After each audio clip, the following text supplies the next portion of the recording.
গতকালকে আপনারা অনেকেই দেখেছেন যেই কথা আমরা বিগত 25 বছর ধরে বলতেছি, আমাদের মাননীয় প্রধানমন্ত্রী গতকালকে সেই কথা বলেছেন।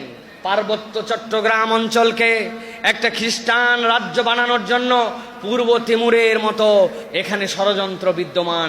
চিটাগাং, মিয়ানমার, এখানে একটা খ্রিস্টান স্টেট বানাবে, বে অফ বেঙ্গলে একটা ঘাঁটি করবে, এয়ারবেস করে কার উপর হামলা করবে।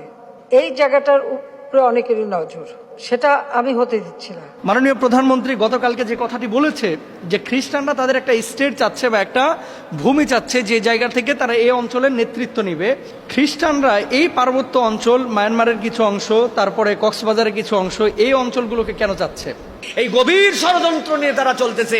ওলামায়ে কেরাম বছরকে বছর এই কথা বলেছেন, ওলামায়ে কেরামের কথায় কেউ কান দেয় নাই। এই এনজিওরা সর্বগ্রাসী, এরা ব্রিটিশ বেনিয়াদের মতো আমাদের মধ্যে ঢুকেছে। ইয়াহুদিরা যখন ফিলিস্তিনে এসেছিল, ইয়াহুদিদের যে আবাস ইসরায়েল, এখনকার যে দেশটা, এটা কিন্তু এদের আদি নিবাস এখানে ছিল না।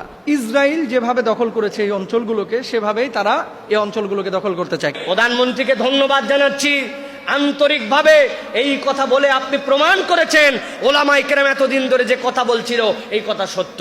যে অস্থিতিশীল অবস্থা আগে থেকে চলে আসছে, মূলত এই অঞ্চলগুলো এরা একসময় দখলে নিয়ে আমার বাংলাদেশের স্বাধীন সার্বভৌমত্বের উপরে এই হায়নাদের কালো থাবা পড়বে। দুনিয়ার সবাই বেঈমানি করতে পারে, কিন্তু আলেম ওলামাদের দেশের সাথে বেঈমানি করবে না ইনশাআল্লাহ। এটা প্রমাণিত সত্য।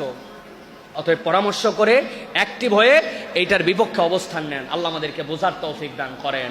আর আপনাদের কাছে জোর দাবি থাকবে, ওলামায়ে কেরাম যখন আপনাদের কাছে এগুলো বিষয় নিয়ে জানাবেন, এইগুলা ক্ষেত্রে আপনাদের যখন অংশগ্রহণের প্রয়োজন পড়বে, আপনারা অংশগ্রহণ করতে রাজি আছেন তো ইনশাআল্লাহ?